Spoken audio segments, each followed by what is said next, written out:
جو ایسے خطیب حضرات شعر و شاعری کر رہے ہوتے ہیں اور بیان کر رہے ہوتے ہیں، یوں کر لیا جس نے ایک دفعہ یہ کر لیا اس کی جنت پکی ہو گئی۔ اب یہ ذرا اگلی آیت بھی سنیے گا، قرآن جنت کے بارے میں کیا قیمت بتا رہا ہے۔ لیکن سنا سنایا دین بصیرت نہیں دیتا، صرف فیک جنت کا ٹکٹ دیتا ہے، فیک، اصلی والا نہیں۔ اصلی ٹکٹ وہ ہے جس کی قرآن تائید کرے کہ جنت میں جاؤ گے یا نہیں جاؤ گے۔ اور ابھی اگلی آیت آئے گی، وہ بھی ان جو ایسے خطیب حضرات شعر و شاعری کر رہے ہوتے ہیں اور بیان کر رہے ہوتے ہیں، یوں کر لیا جس نے ایک دفعہ یہ کر لیا اس کی جنت پکی ہو گئی۔ اب یہ ذرا اگلی آیت بھی سنیے گا، قرآن جنت کے بارے میں کیا قیمت بتا رہا ہے۔ اور روایات آیات پر پرکھی جائیں گی، اور جو ایسا نہیں کرتے، آیات قرآن نہیں بیان کرتے جنت کے بارے میں، وہ چیٹر ہیں، اور وہ لوگوں کو غلط نشے پر لگا رہے ہیں تاکہ غیر ذمہ دار ہو جائے، سمجھ لیں ہماری جنت جو ہے وہ پکی ہوگی۔ یہ بہت بڑی بیماری ہے جو یہودیوں میں موجود تھی، ان کی جنت بھی اسی طرح ان کے خطیبوں نے کنفرم کی ہوئی تھی۔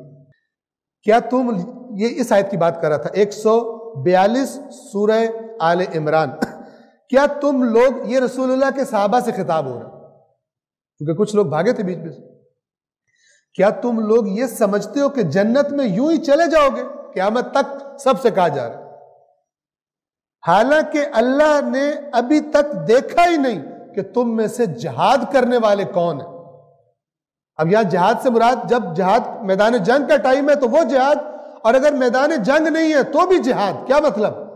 دین کی سربلندی کے لیے کوشش، اپنی جانوں اور مال سے، اپنی صلاحیتوں سے جو خدا نے دی ہیں، اس کے لیے دین کو معاشرے میں مضبوط کرنے کی کوشش، اور مخالفت کرنے والے پروپیگنڈے کا مقابلہ، میدان میں ڈٹ جانا، یہ بھی اللہ نے دیکھا ہی نہیں، اور تم سمجھ رہے ہو کہ ایک تسبیح نکالنے سے جنت میں چلے جاؤ گے۔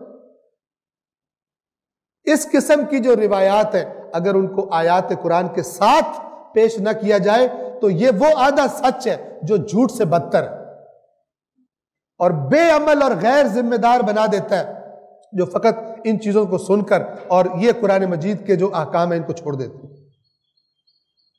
توجہ فرما رہے ہیں، آیات قرآن کبھی نہیں بدل سکتی، روایات پرکھی جائیں گی آیات پر، نہ کہ ان آیات کو تبدیل کر دیا جائے گا، جی وہ حدیث آ گئی لہٰذا اس آیت کو چھوڑ دو، یہ تو ہے ہی نہیں، یہ دھوکہ ہے۔